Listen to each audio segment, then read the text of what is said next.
Saudara-saudari, selamat berjumpa.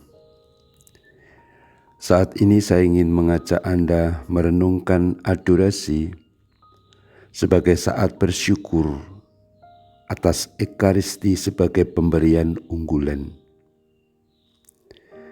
Kata-kata ini berasal dari Santo Yohanes Paulus II dalam ensiklik Ecclesia de Eucharistia. Pada artikel 11 dia mengatakan begini: Gereja telah menyambut Ekaristi dari Tuhannya, Kristus, bukan hanya sebagai salah satu dari banyak pemberian, betapapun berharganya, melainkan sebagai pemberian unggulan, sebab merupakan penyerahan diri, pribadinya sendiri dari kemanusiaannya yang suci, di samping sebagai hadiah karya penyelamatannya. Pemberian ini tidak tergolong masa lalu, artinya diberikan dahulu dan sekarang tinggal dikenang-kenang, dilihat-lihat, enggak. Justru karena segenap adanya Kristus, apa yang diperbuat dan dideritanya demi penyelamatan semua orang, ambil bagian dalam keabadian ilahi, sehingga apa yang dibuat oleh Kristus termasuk anugerahnya itu disebut oleh Santo Yohanes Paulus II mengatasi segala waktu. Dalam surat Ibrani bab 7 misalnya dikatakan bahwa kurban Kristus itu sekali untuk selamanya. Jadi kalau kita merayakan Ekaristi, bukannya setiap kali ada misa lalu Kristus mengorbankan lagi, dibunuh lagi, wafat lagi, bangkit lagi, enggak. Peristiwa wafat dan kebangkitannya 2000 tahun yang lalu, itu adalah peristiwa yang terjadi sekali untuk selamanya. Pengaruhnya, dampaknya, dan kehadirannya berkat Roh Kudus tentu saja itu melintasi atau mencakup dan hadir di sepanjang waktu dan di seluruh dunia. Poin ini tampaknya sangat teologis, tetapi sebenarnya sangat konkret.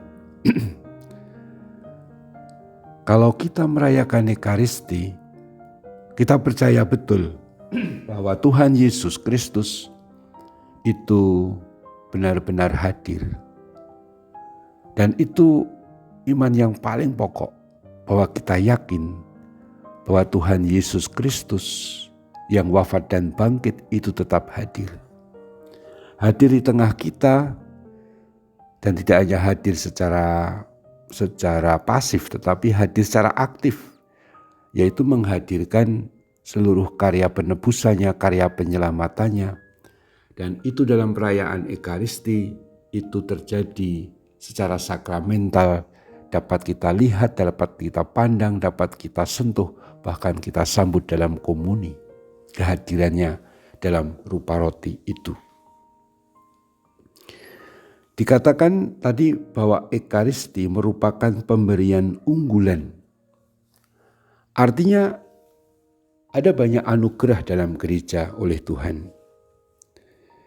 Anugerah itu tentu saja kalau kita setiap hari itu dilatih untuk bersyukur atas hidup, atas masih bisa bangun, bersyukur atas rezeki yang kita terima, kebaikan orang, pelayanan orang, sapaan orang, perhatian sesama kepada kita, kegembiraan yang kita peroleh melalui berbagai perayaan suci juga, termasuk juga ketika kita adorasi menerima anugerah kekuatan, juga anugerah dalam gereja yang berupa para gembala atau umat yang semuanya sungguh-sungguh mengasihi. Dan ada anugerah-anugerah lain yang besar-besar dan bagus-bagus dan berharga. Tetapi memang Ekaristi itu anugerah pemberian yang paling unggul, paling istimewa dibandingkan yang lain. Karena apa? Karena yang dianugerahkan bukan hanya kesehatan, bukan hanya kegembiraan, bukan hanya anugerah-anugerah yang lain yang sehari-hari kita syukuri, tetapi yang kita terima dari Ekaristi itu adalah diri Kristus sendiri. Dia memberikan hidupnya, dia menerima hidup Allah sendiri. Maka disebut Santo Yohanes Paulus II, sebab Ekaristi itu penyerahan diri pribadinya sendiri.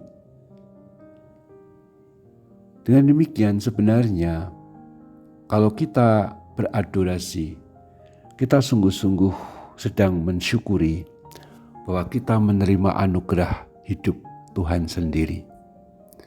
Dan mana ada yang lebih tinggi, lebih besar, lebih istimewa daripada hidup Tuhan sendiri yang telah diberikan kepada kita dalam Ekaristi. Maka tindakan adorasi, devosi kita adorasi, tidak lain adalah ungkapan betapa kita mensyukuri anugerah hidup Allah sendiri kepada kita. Dan hidup Allah itu adalah hidup yang telah dianugerahkan secara istimewa. Dalam rupa roti kita sambut dalam komuni saat merayakan misa, dalam adorasi kita pandang untuk kita syukuri, kita sembah. Supaya Tuhan yang ada dalam diri kita berkat komuni suci itu terus memimpin dan menguasai hidupku. Maka orang yang rajin Ekaristi, menerima tubuh Kristus, menerima pemberian dan penyerahan diri Kristus kepada dirinya, kepada kita, dan menyembahnya dalam adorasi Ekaristi, mestinya menjadi orang yang juga tekun, rajin dalam memberikan dirinya bagi sesamanya, bagi bangsanya, bagi gerejanya, pokoknya bagi orang lain. Marilah kita hayati setiap perbuatan baik kita, tindakan-tindakan kita sehari-hari adalah ungkapan penyerahan diri kita kepada sesama, kepada orang lain. Betapapun kecil pekerjaan itu, tetapi hendaknya seluruh diri kita libatkan dengan ikhlas dan rela. Semoga kita lanjutkan adorasi dengan semangat ini. Terpujilah Tuhan kita Yesus Kristus untuk selama-lamanya. Amin.